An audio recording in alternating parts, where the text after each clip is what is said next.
Boom, let's do it.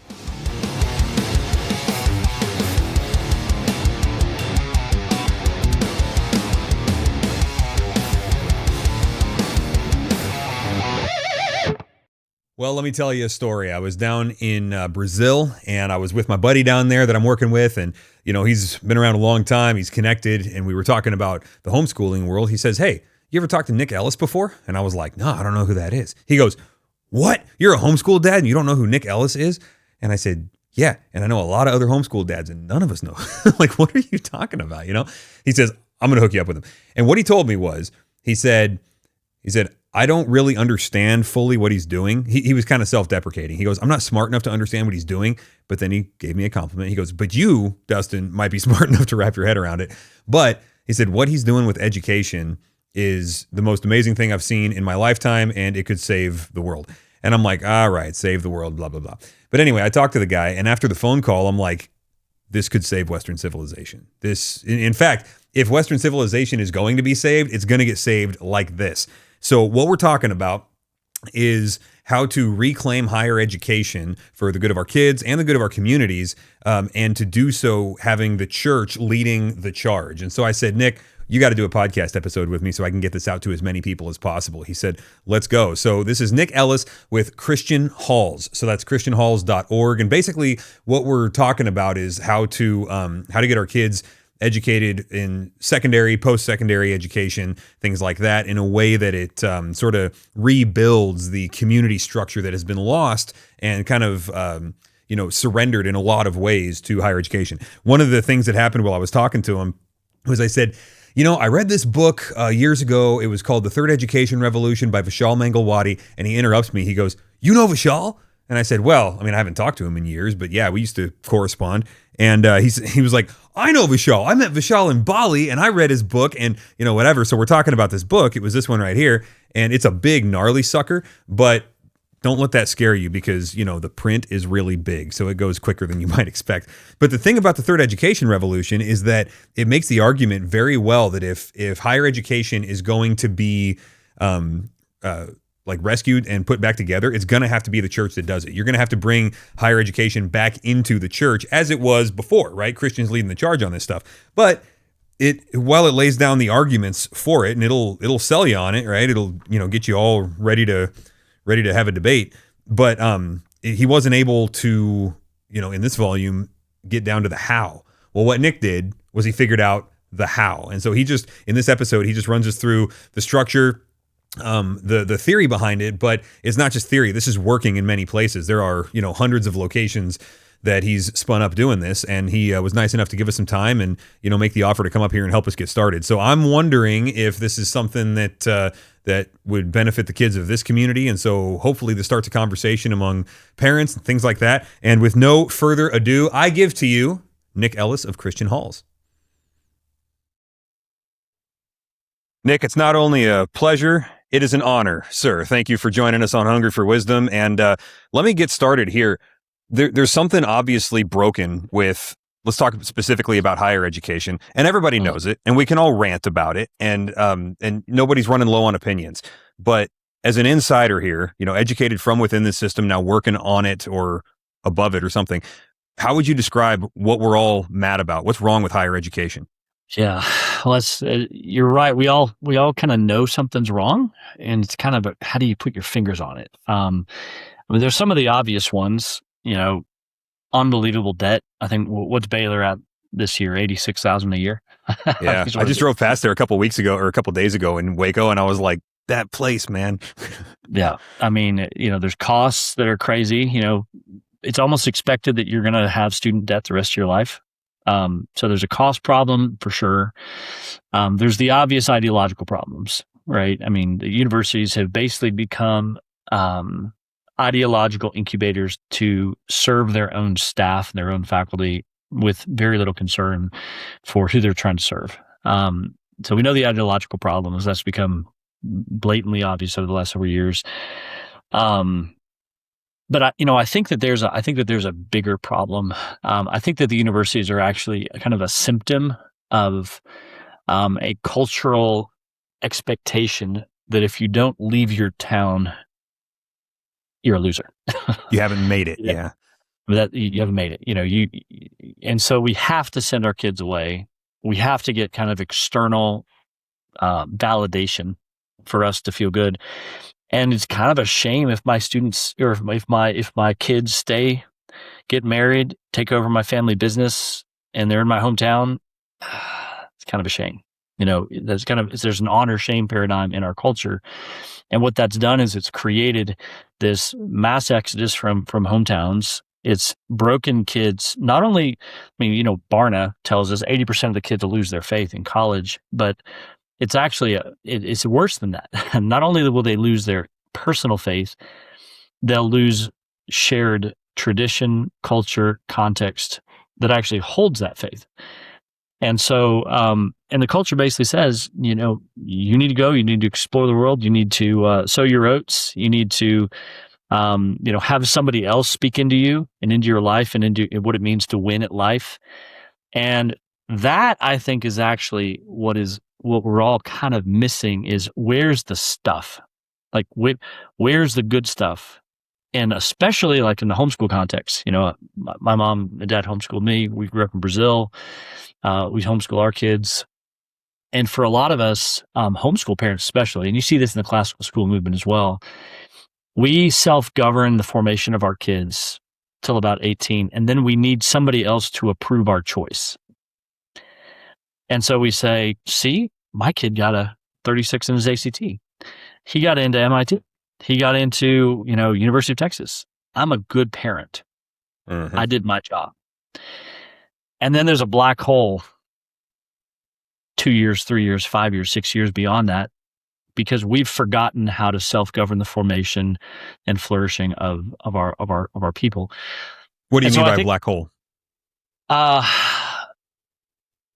think that parents are basically saying, if I can just get him to graduate high school, I guess somebody else has to take over from there because I don't really know what to do after that. Okay, I see. There's no kind of social, spiritual, formational vision of how do we as families actually build success past high school. We don't really know how to apprentice into local business. We don't really know what it means to kind of marry between families. Like all of those kind of civilizational structural pieces for adulting are gone because forever we've just said, well, we send them off to the university comprehensively now. Like everybody should go to university. Everybody has to get married at the university. If you don't get married at university, you're in trouble because where are you going to find a mate? And so there's all of these social pressures to use the university as that kind of adulting tool. And if they don't do that, well, we don't really know what to do. So there's failure to launch. Yeah. So there's a formational black hole. But I think there's even one more thing that is really we're starting to feel in this country, which is human formation should lead to the flourishing of local places. And I describe the American myth as like the first half of the Odyssey. It's like we have told a story of always leaving, always going, always westward expansion, always pioneering. And then Odysseus never comes home. Well, and there's a real nobility to that, right? The quest and the honor that's involved in the struggle and the overcoming and the failure and getting back. Like there's a lot to love about that, but it's wonderful. But I mean, you're putting your finger on something where it's like, yeah, but then what about your home, your people? What about your affinity groups? Telemachus and Penelope are waiting for you. Like, are you going to come home? And our American myth is always leaving and expanding, and we need to retell the second half of the story. We need to tell the return. So you talk a lot about human formation, and I don't mean to interrupt you, but I think this is going to be important here because when you and I were talking on the phone, I was like, this is an interesting idea to me, the way you're using that term. So define that as you're using it, human formation. Well, let's talk about soul formation. We use education as kind of a formal category of go away and get your education, get credentials, those kind of things, which tends to lead toward credentialing. It tends to lead towards, external badging. But let's boil down to like when a husband and wife come together and create a baby. they are creating probably the closest we'll ever get to kind of the divine act, which is the creation of an eternal soul. Like God has created us from nothing to create from nothing and to create a soul that will last forever. Mm. And that soul does not stop being formed and shaped and matured and grown at 6th grade or 12th grade or graduated from high school or 50 or 100. Like, we are in a process of soul formation forever. And that's kind of our primary human task in this world, is God created us to be formed and shaped in the image of Christ. And most of us kind of view education as, well, this is my formative years. We talk about that. These are my formative years. And when we look at a context of learning, if you go back and look at the old Jewish synagogue, or you look at the Greek academy or the medieval abbey, what they were trying to do is they were creating communities of formation where the elders are being formed just as much as the youth. And if you, in this modern culture, where we say, well, sure, in this town we've got a 75-year-old, very successful businessman who knows business extremely well. But you know what? This young kid that wants to go into business, forget that old guy. Let's send him to this blue-haired lesbian at the community college with 2 years after her PhD. Let's send him to her instead. And what we do is, not only do we strip away the legacy of wisdom and faithfulness that could be given to that young man, we also harm the older man, because we've removed the opportunity for him to disciple and being discipled to be formed and shaped. He's still being formed, right?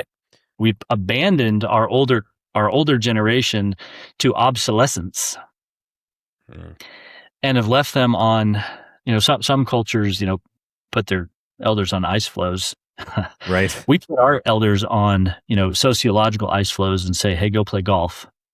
But we don't have use for you, because we have a credentialed, professionalized education model, and we've stripped wisdom from the educational process. And so, go ahead. Sorry. Yeah.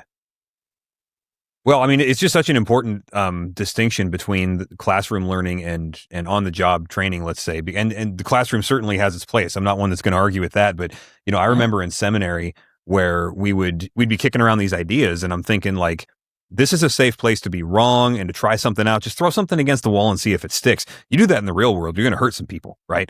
And so the professional educator is, they have their place, but you're right, it's no replacement for Grandpa or Uncle Larry or whoever that can just say, you can try that if you want, son. Come and let me know when it hurts,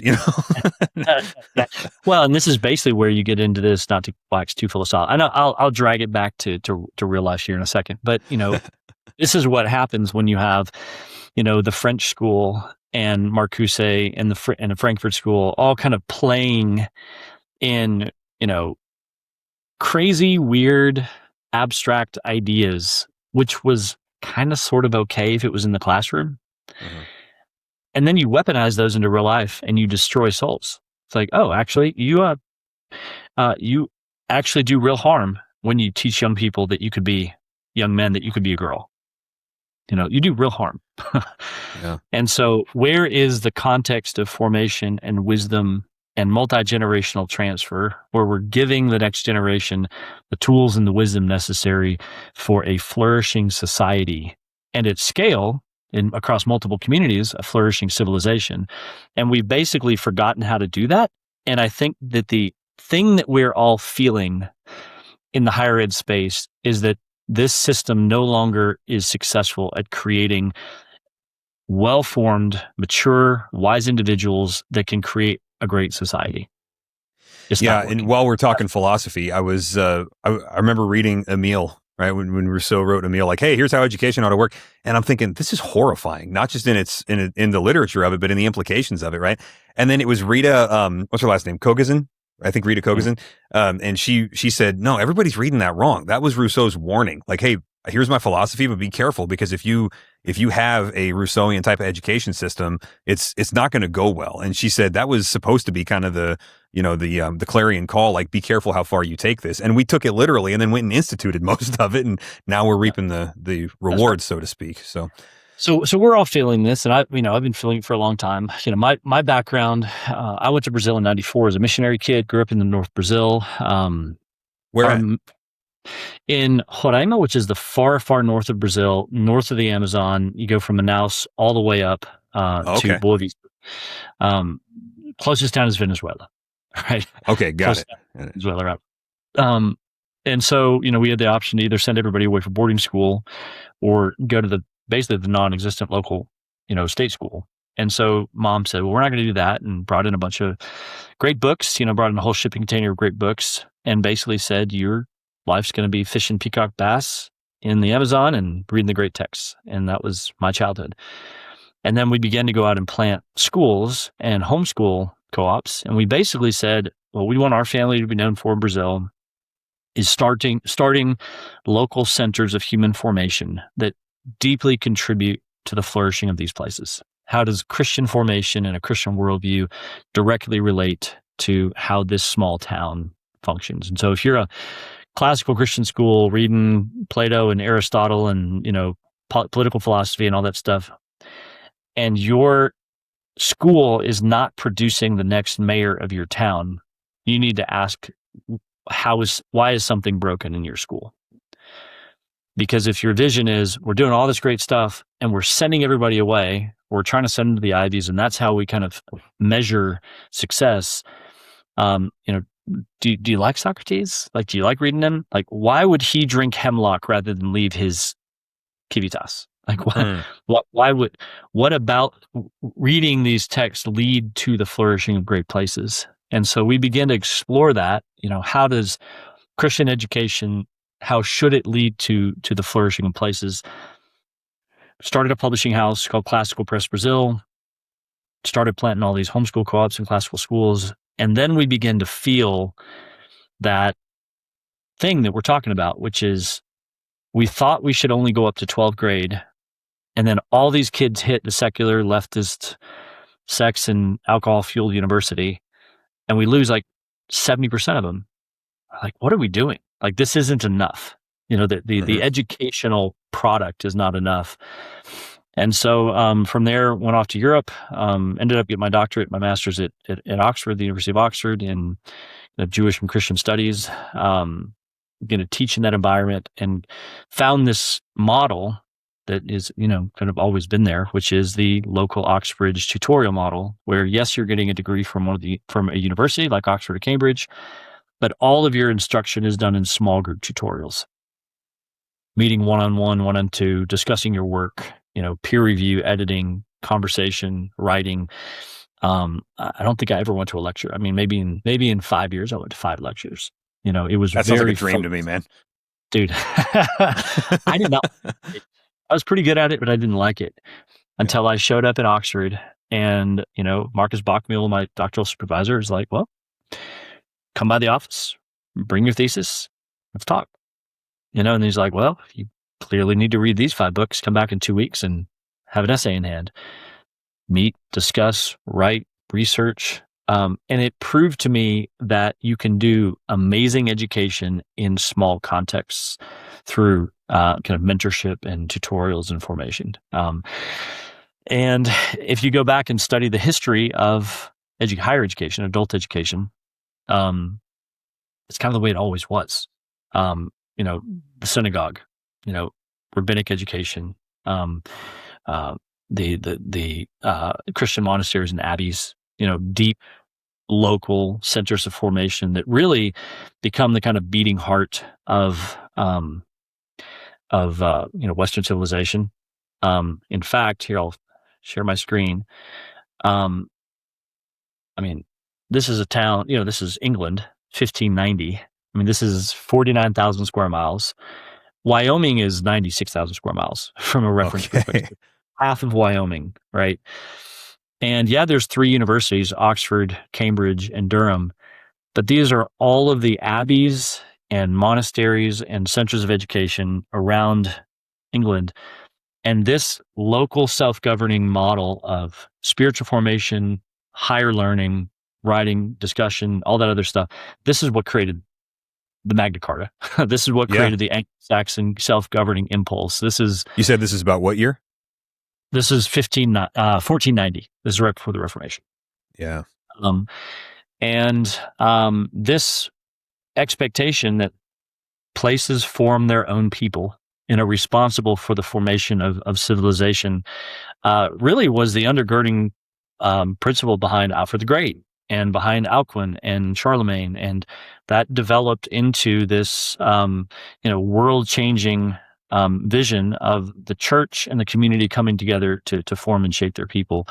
And yeah, they would send some people away to Oxford, Cambridge, or Durham, but most people would be formed in their place. And then we have the colonial period moving to the States, and when you look at Harvard, in Cambridge, Massachusetts, and you look at the early essays or journals that are being written, I mean, it was set up to be a version of Cambridge. It's for the formation of the young men of Boston. It's a local educational college, and it's very much set up around the tutorial model. It's just a mirror image of what's going on in England. And then two things start to happen: westward expansion and the Industrial Revolution. And so now you have all of these people beginning to move west and all these towns being set up. And you have the Industrial Revolution, which is, okay, now we need a workforce. And you can go back and read the debates from the faculty of Harvard in the late 1700s, early 1800s, where they're basically, the old guard is saying the tutorial model forms leaders, and it forms self-governing people, and it forms people who can go in and self-govern and can rule and can create civilization. And the new faculty coming in were saying, we don't need that. We need a compliant workforce. We need a production model. Capital. Just constant production of people. It's pushing them out. We need more workforce. We do not need leaders. We don't need people who are thinking. We don't need self-governing individuals. We need a compliant workforce. Well, and you think about how tempting that thought would have been when the factories are blowing up, and it's like, hey, we found the future, right? Like the rest of the stuff is obsolete. There's a decent argument to be made without the benefit of hindsight, right? But then you just see the toll that takes on humanity, which, taking dad out of the home, the breakdown of the family, the local economic unit, things like that. It's been devastating. That's right. And so you end up with a place like Texas A&M, University, where your first year English composition class has 800 students in it. And they're not even reading about English composition. They're, reading about, Marxist theory or, all this other stuff, because they've shifted away from how are we going to form people to how are we going to shape these, individuals into a compliant population. Yeah. So let me ask you then, in the tutorial model, Old England, the kind of the base of it, how customizable was an education then? Were people on pretty much a predetermined track, or were they able to specialize to a certain degree, or how did that work? Because I feel like we're over-specialized now, but like how baked into the cake is that? Yeah. Well, I mean, the first thing is there's an expectation is everybody has a baseline education. Like, you're not well educated if you're not reading through the great texts, if you don't know, foundational common knowledge. And so that's one of the challenges today is we don't actually have a foundational common knowledge. We have not read through the great texts. The Western canon is long gone. Yeah, the Western canon's, been annihilated. And it's one of my personal projects is like, how do you rejuvenate the Western Christian canon so we actually have a shared understanding of language, culture, spirituality, what's good, what's true, what's beautiful. If you don't share that, you don't have a culture. You don't have a civilization. And so then based on, that's your grammar school in England. And then from there, it's like, well, if you're going to go into an apprenticeship or if you're going to go into, various areas of study, great. We have the local monastery, we have the local abbey, we can provide education. The expectation is that you're going to be a well-formed, civilized individual And then some of those people will go away to the Oxfords and Cambridges and Durhams for more of that kind of specialization. So you end up with your C.S. Lewis's and your J.R. Tolkien's and those kind of people who are, hyper, focused and specialized in their area. But that's not an expectation for everybody. The expectation for the civilization is we've formed our people, and we can have and it does seem like there's a well, okay, so there's this phrase that came from the African tribes and then kind of got co-opted by Hillary Clinton, right? Like the whole "it takes a village to raise a child" thing. Right. And what she meant by that was so Marxist and evil. Like, you don't own your kids, we do. They belong to everybody. So she kind of like twisted that. But what you're talking about is society's actually doing their jobs and sharing knowledge across generations and across addresses and things like that, where there's a neighborly responsibility and a brotherly love without annihilating the family structure, right? That's right. And so when those things go outside of the community then and get outsourced, it like I'm having trouble even grappling with the magnitude of problems that causes, which is weird because we're living in it. But it's like the fish doesn't know that it's wet, and it's like, what would things be like if we didn't blow that up? Yeah, and so you have to go back to first principles, and you have to say, actually, the village is not the primary; the family is the primary. God has given the family, the unit as the primary soul formational unit to both shape people and create flourishing places. Like that's how God's created all of civilization. And from there, you can say, well, if we do our job well, now my town should flourish, because now I should have all of the people necessary to create a vibrant, flourishing, beautiful place. And if my town flourishes because my family is flourishing, then my county will flourish, and my state will flourish, and my country and the world. We've inverted it. We've said, let's create top-down theories of change where we can centralize all of the education. We can centralize all the human formational requirements. You as a parent shouldn't even know what your kids are being shaped at and informed as, whether in the public school or the university. And you're kind of just little baby makers. Go do go work at the factory, go do your job. We don't really care about the family. In fact, the more we can destroy it, the easier it is to create top-down, centralized, formational models. And it's created or it's destroyed a civilization. Well, I thought that was just crazy people being crazy. Like during COVID, I was reading these things about, abuse rates are going through the roof and so on. Obviously, right? Like you lock everybody in place, there's going to be abusers doing their thing. And I remember reading these blogs about like, guys, the family structure is broken. It's time to abolish the family. And I'm like, abolish the family? Like, okay, you guys are, go smoke another bowl, dude. But then I learned that actually is a direct quote from Friedrich Engels. And I'm like, this is all a playbook, it's not some conspiracy theory. It's a very well-formed and carefully followed plan. And so to go back the other direction, then like you're saying, start with the family, go concentric from there. To recover that is, I felt like sort of a pipe dream until I kind of heard about what you guys were doing. So, well, I mean, obviously there's homeschool, there's co-ops and stuff like that, but yeah. Well, and so that's the thing is, working in higher ed, instructor, professor, kind of in the industry, seeing how broken it was. Really, the question is can we reform it? So can we go take back Harvard, Yale, state universities, whatever? And there's people that want to do that. And I'm like, God bless you. I'd kind of like to be part of it, but I can't wait that long. Like it's going to take forever. And we've seen how challenging it is, even when you've got like presidents and people like pushing on it, and they're still like highly resistant to change because it's been created in the image of this model. And so you can either reclaim it, you can go try to start new universities, which is, you got groups like University of Austin, various other places that are trying to build, heavily, high capital institutional rebuilding. So it's, $300-400 million to start University of Austin, and they got 70 kids. And I don't actually think that they're doing the right thing. That's a whole nother question, but, so I'm not anti-institutional, but I looked at the problem and I said, what if we're working within a fundamentally different model, that has created an honor shame paradigm that says there has to be external centralized education structures. And I basically said, well, what if we went back and said, let's return governance of this to local communities and places, and do what we've always done, from the synagogue to the abbey and beyond. Like, let's just take back this. There's this great line, and if you remember Kevin Costner in Prince of Thieves, like Robin Hood, Prince of Thieves. They're like, they've taken our families, they've taken our farms. They're like, well, by God, we take it back. And it's like, what? Why are we so colonized spiritually and mentally to say, well, I couldn't possibly gather together people in our community and form and shape our people? And so basically, the long story short, I went to a dozen different Christian universities that had all moved all of their education online, so that the educational industrial complex, as it crumbles under its own weight, begin to say, well, what if we just fully commodify this stuff? Let's just go sell it in mass, and let's get students behind their computers, consuming our data and our content, because that's what education is, right? It's just data and content. So let's just information transfer. Information transfer.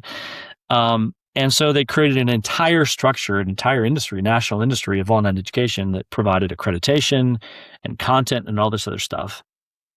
And I basically went to them and said, well, you've already commodified yourself. Why don't we just go one step further, treat you like a vendor, license your accreditation and your degree programs and those kind of things.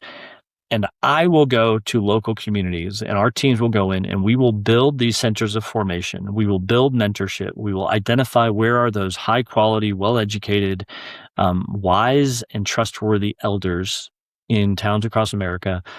And as our students are studying and submitting their work to the university for grading and for degree programs, you can be the credentialer. You can provide the accreditation. It's really the only thing that you're really good at these days.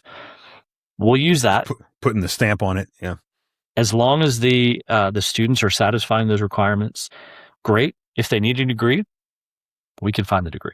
What I'm more interested in is leveraging on that to create a self-governing group of students and mentors and tutors and workforce professionals that are saying, how do we build a formational model in our community, in our hometown, that is deeply Christ-centered, it's deeply committed to the formation of souls, both of the students and the mentors, and is fundamentally prioritizing how does our place flourish?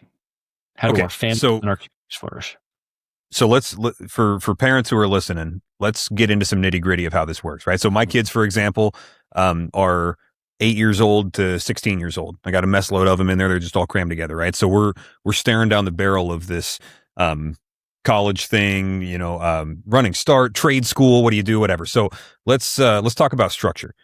And I want to get back to what you just said as far as the relationship between the accreditation agency versus local tutorials.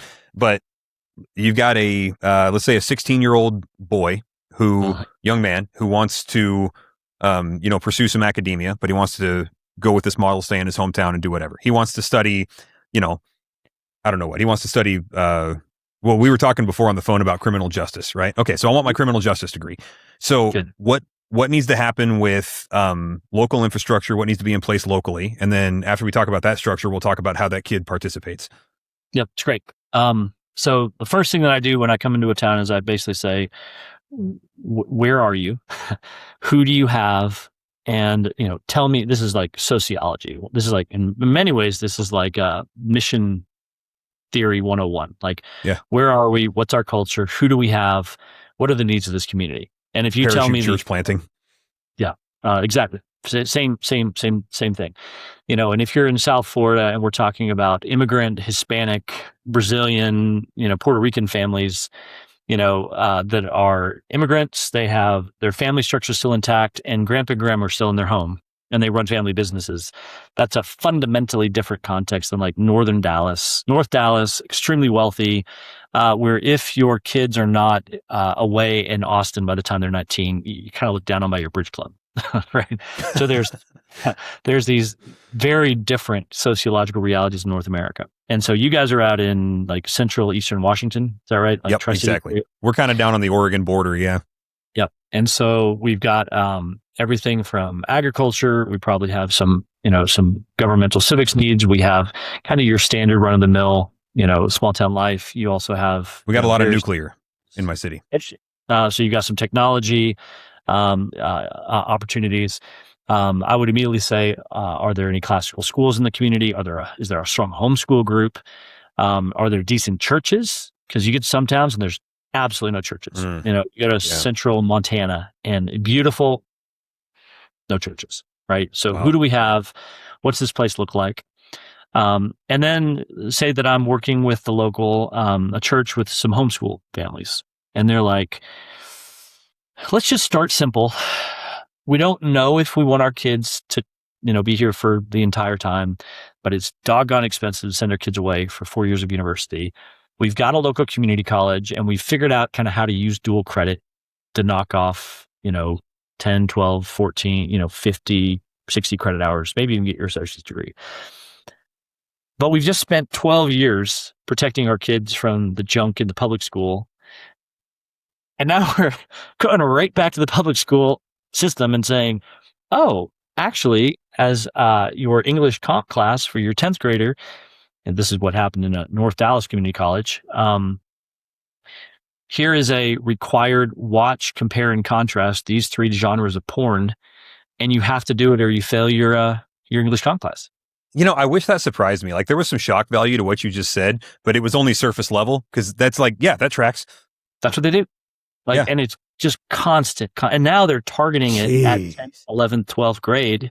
Yeah. It wouldn't even be legal if it was high school, but now they're leveraging on the power trappings in university to invade these homeschool families. And we basically have to say, stop. Like, we can take this space back. Here are 60 credit hours from 12 different universities. We can get your associates by the time you graduate from high school for $100 a credit hour. Right? We can $100 a credit. You can knock off 60 credit hours, fully transferable to any state university in the nation. Just take that little space back. English comp. You know, do you have a decent English comp tutor? You know, do you have a decent person who can teach writing? Great. Here's a online class from university. You have a tutor, and instead of the standard online experience for a student, which is jump on Canvas, watch a mind-numbing lecture, bang out an essay, no one will ever see it. You hit submit. The university professor has 80 of them hit their inbox, probably uses AI to grade it, and you get an 86 back, and you're like, congratulations. The sum total of your education. Like, that's option A. And we basically said, instead of that, here's the assignment. Here's 3 or 4 other students that are going through a high school, or maybe they've graduated high school and they're working on their community college class. We're going to teach your English comp, your American history, your philosophy, your psychology, your sociology, all of those classes that are the general education classes. They're typically weaponized against the souls of our kids, and everybody has to take them. Let's find the local tutors and mentors that could sit with these kids on a Friday afternoon. And before they submit that work to the university, let's read our essays out loud. Let's discuss. Let's peer review. Let's rip each other to shreds. Yep. Let's sharpen. Let's shapen. Challenge ideas. Then let's send them off. And what happened? Well, suddenly all of our students are 99th percentile at their universities. And in fact, the faculty are flagging it for, cheating, because they're not used to having anybody actually have looked at their essays before they send them off. Like, God forbid you'd actually have any kind of formational peer review context. And that's what we're building. And that's basically Lego block number 1. Like, that's your standard 4-block Lego block of you have a tutor and students studying a class together, pursuing some sort of educational outcome. Like, that's a couple detail questions. Go ahead. The local infrastructure, how many people does it take to set up a Christian hall in a community? 1 tutor, 3 students. Okay. And then these tutor positions, are they paid positions? We're looking for volunteers. How does that work? To start, you're basically looking at volunteer work to get started. We do have a business model that we negotiated with the universities, that 25% of the undergraduate or graduate enrollment, that 25% goes back to pay the local tutors. So we have negotiated not just a price point reduction, but we've also negotiated a revenue model from the universities to say, we're doing your recruitment, we're doing your marketing, we're improving your product. We're actually holding this. Yes, you're the institution. I know you have overhead costs. That's fine. But if students enroll in our partner universities, those local sites should get part of the revenue to pay for their tutors. Now, if you got 3 students, that's lunch money, right? Right. But if you have 50, 60, 100 students in your community that are gathering, that are meeting, there's a dozen tutors, we can create a sustainable collegiate model without having to go and raise $300 million to go get accreditation and build buildings and all that other stuff. So it is a... So they're... Yeah, go ahead. Go ahead. Well, so they're educated in this tutorial model by the local tutor. Is that the right title? The local tutor? Yep, that's right. Okay. And then the credit actually comes from the institution that is, the university. So they're technically enrolled as an online student, but they're not really doing the online track per se. Mm-hmm. Yeah. And it really depends on the academic program. So let's say that we're doing take 2 big contrasts. Our Great Books and Humanities program. We've got a phenomenal Great Books program that is basically built off the Oxford grades approach. I'll share my screen here. And in this model, kids don't need to sit in a bunch of lectures. We're talking about doing their reading through the Western canon in theology, in philosophy, quadrivium, literature, history. And the curriculum is this. It's the books. It's all the good stuff. You're going to spend 4 years reading through the greats with a local tutor and a small group of students, writing, discussing, submitting your work to the university. And this is very much a kind of a self-governing great books reading model, right? Compare that to our Bachelor's of Science in Professional Aviation. So I got into aviation because I was flying around all these towns, fell in love with flying, fell in love with the aviation industry, which is dying because we've professionalized it to the point where you have to go away to Embry-Riddle, go spend $250,000 to get your private pilot's license. And the amazing thing is that the industry was made around certified flight instructors in local communities that you can go fly with. And so what I did is I took that Bachelor's of Science in Aviation and said, well, if you, with your tutors, well, what kind of tutor do you need? A flight instructor. Can't be done online. Right. They're doing driver's ed online now. Why not? Right. Well, yeah, that's, we'll see where things go, but got a local flight instructor. You've got a small airport. You've got a plane. Let's get your ratings. Let's do your theoretical classes online and meet with your local tutor. And let's get you a Bachelor's of Science in Professional Aviation, get all of your ratings and put you into the industry, not only saving a ton of money, mentoring and forming and shaping you, but it's a tough industry. And so let's actually put you in a context with people, that 70-year-old retired, airline pilot in your church. How do you end up not divorced by the time you're 45 as a pilot? Right. How do you go into this industry with accountability and structure and health, instead of just throwing you into the deep end of both the financial, the financial, expensive part, but also the kind of the spiritually expensive part of going into an industry that has no accountability and no structure. So those would be examples of, yes, we can start with your general education, and that's typically where a lot of our communities start, because those parents are saying, whether they're a classical school and all the other schools in town are offering dual credit with a local community college, and there's an enormous amount of pressure to pull your kids out of that classical Christian school and send them to the public school because at least they can knock off 40, 60 credit hours of junior college. Instead, we say, actually, here's a university that will partner with us, that knows classical education, that will conform to your model of classical education. And we will come in and we will build with you so that you can actually offer a classical junior college out of your homeschool co-op or classical school. A lot of our programs start that way because that's the kind of most immediate felt need. If I can get them to push that domino over, they're like, Johnny's got 40 credit hours from a, Houston Christian University, not in debt, formed by his people. We just took that piece back. If you want to send him off to Texas Tech University to finish his degree, okay, you can transfer him as a junior. We've already won a battle because now he's 21 or 22 instead of 18, which is a light years difference in the maturity level of some kid hitting the state university. So let's already start to shape and form and govern that space.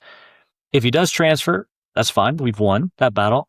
But what if we can say 2 more years of this, we can get his entire degree, start putting him into the local business community, start working with him to place him into the local workforce, introduce him to young ladies that would actually be godly and create a family. Now we can actually start to do other things as well. And so by us being able to have licensed, now we got about 500 degrees from high school dual credit through PhD and an increasing number of licensed and skilled trades. We're getting we're getting blood in the water. Like we're getting the taste of what does it mean to self-govern once again for our people and our places.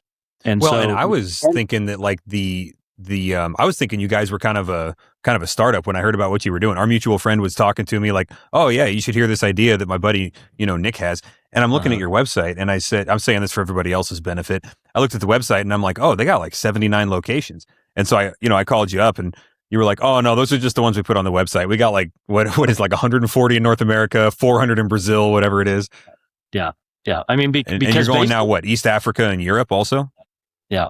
And the reason it's been growing is, I mean, we are fundamentally a field focused team. Like we don't own these sites. We're not franchising. We're not an institutional animal. We are a field focused organization. And so when my team goes out and, presents at a Rotary Club in, central Nebraska and says to the town leaders, if we could provide you for no startup cost, you don't have to pay us anything.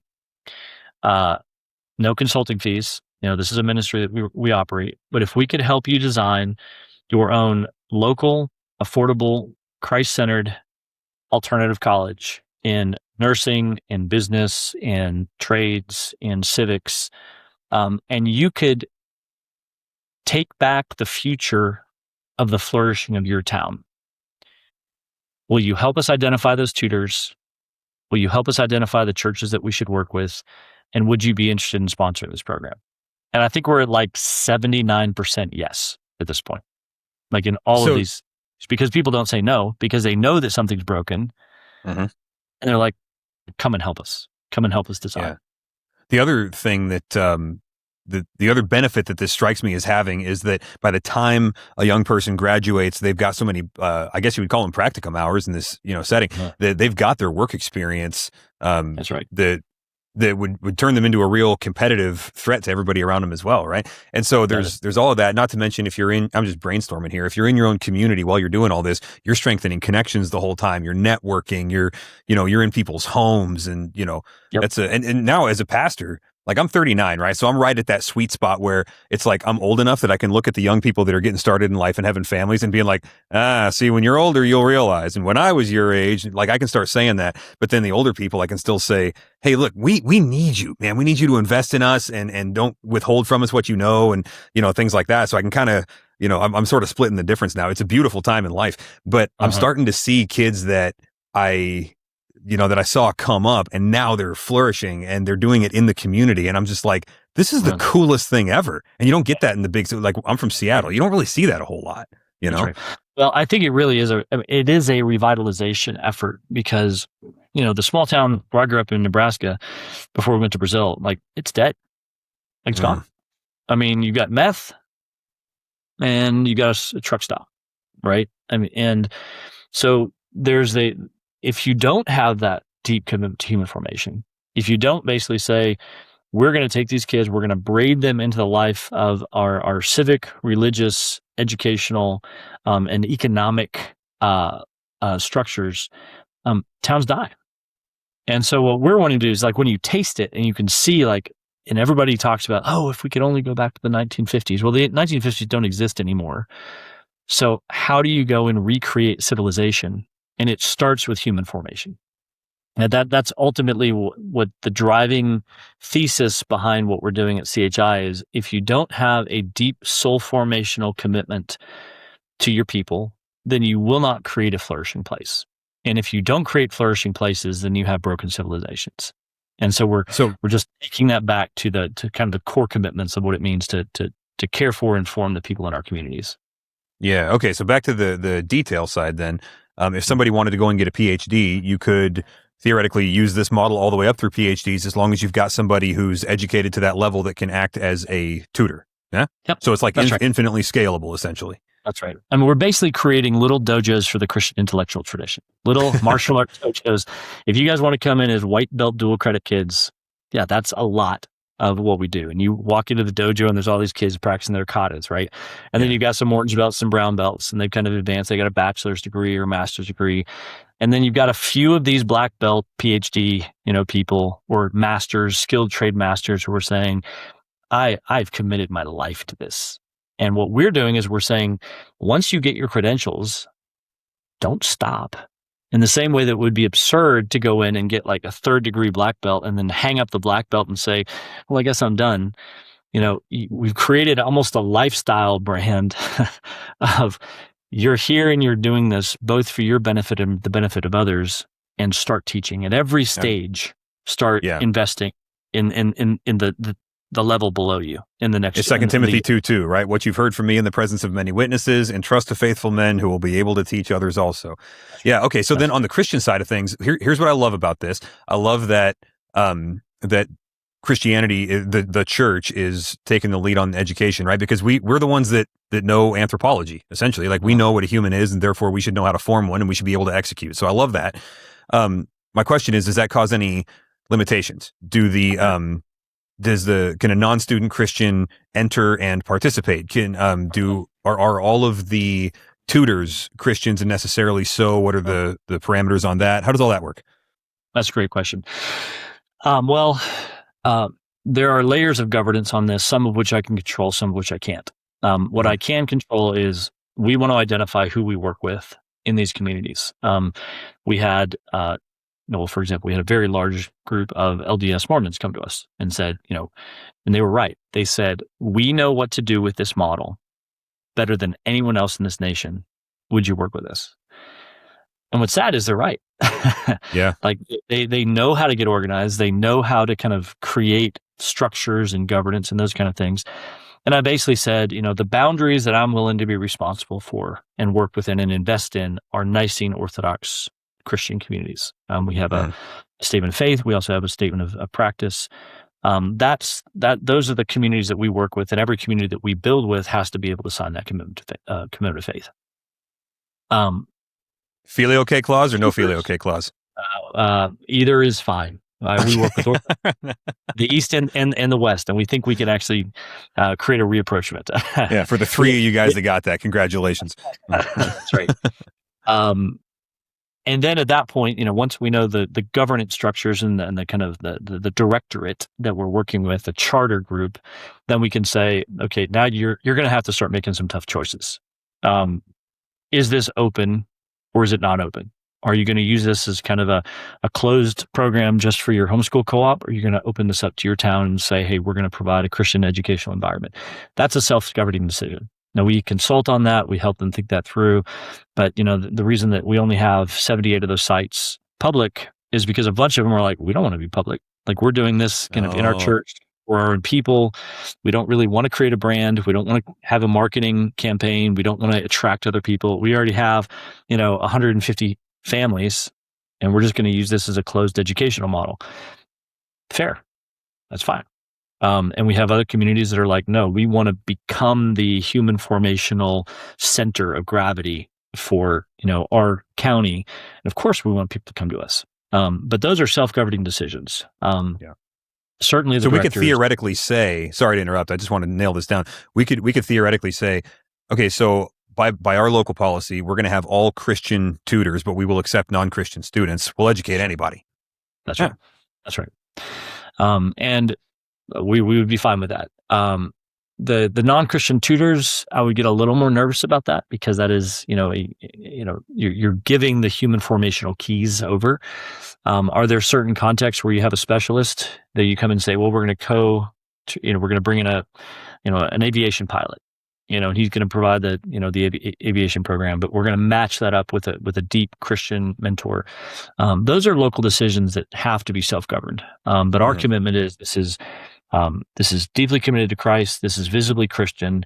We're teaching through the Christian tradition as part of what we do.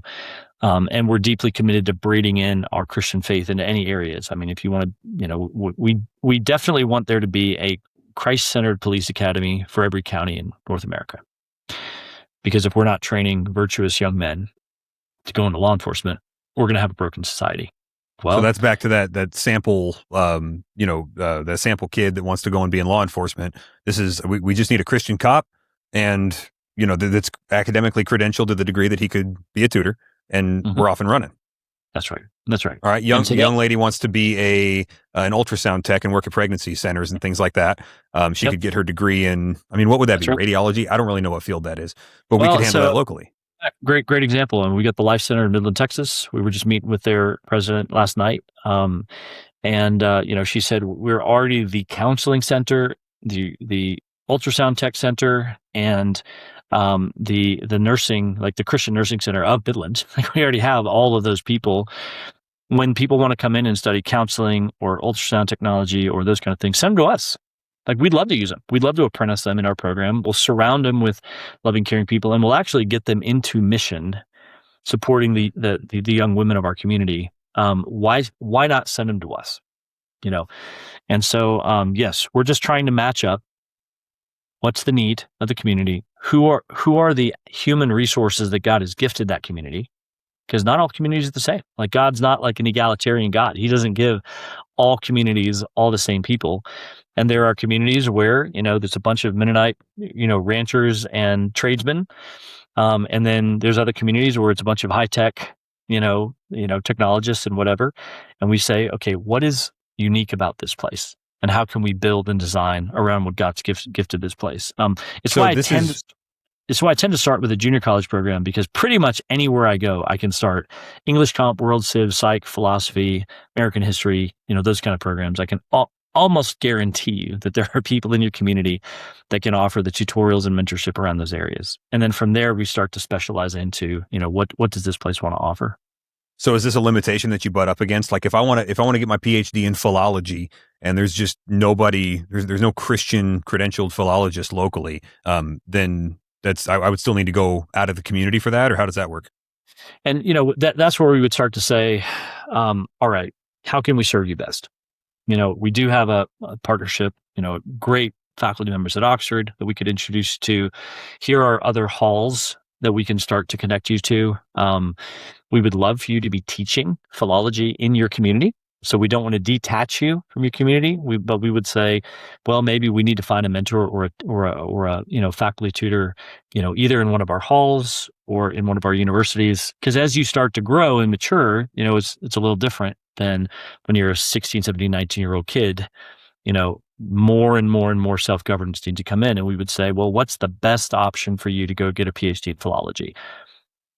Can you contribute can you continue to contribute to your place? Okay. Is the tenure track professional professor the only option for those of us who love the Christian intellectual tradition? And we're saying it's not the only option. It's never been the only option. If God calls you to the academy, great. But let's make sure that you haven't been kind of mentally, spiritually colonized to believe that only by getting a professorship at Duke are you successful as a philologist.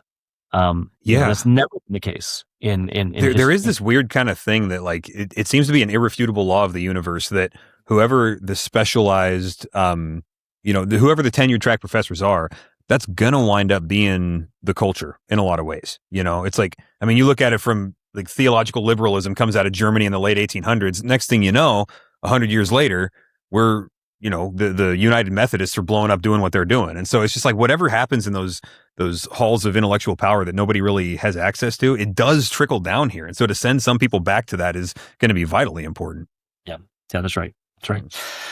So this has been the introductory taster of what we're trying to do, how we're trying to do it, and what drives our motivation. What is the kind of mental, spiritual myth that we're trying to create for revitalizing communities and families in North America?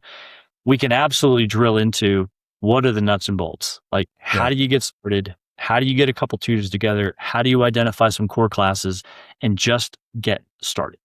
And then from there, it's kind of like Lego blocks. Well, do we want to build a large equine program for our rural communities? We've got the degrees. Do you have a facility for large equine? You need a barn. You need some horses, and you need some trainers. So it becomes very much a human-centered design around what kind of places do we want to build. And surprisingly enough, the credentialing in academics is the easiest part. Because again, the educational industrial complex has already created structures for this kind of credentialing. And we want to be able to come in and say, that's fine, but we want to govern it. We want to govern it for the good of our place and our people. So maybe this can serve as kind of an initial taster of what we're trying to do. Yeah, well, what the Lord's doing in this community is right up this lane. And so I think this is going to bless a lot of people. Nick Ellis, christianhalls.org, correct? Okay, christianhalls.org. And I sure appreciate your time, and I'll look forward to talking to you soon, my friend. Thank you. Can't wait to talk. I'd love to come up and visit, and let's just keep the conversation going. Let's do it. All right, man. God bless you. We'll see you. Hungry for Wisdom is a ministry of Grace and Truth Community in West Richland, Washington. 1 John 4:19. We love him because he first loved us. If you are enjoying Hungry for Wisdom, please make sure to like, subscribe, and share it. Leave us a 5-star rating if you think we've earned it.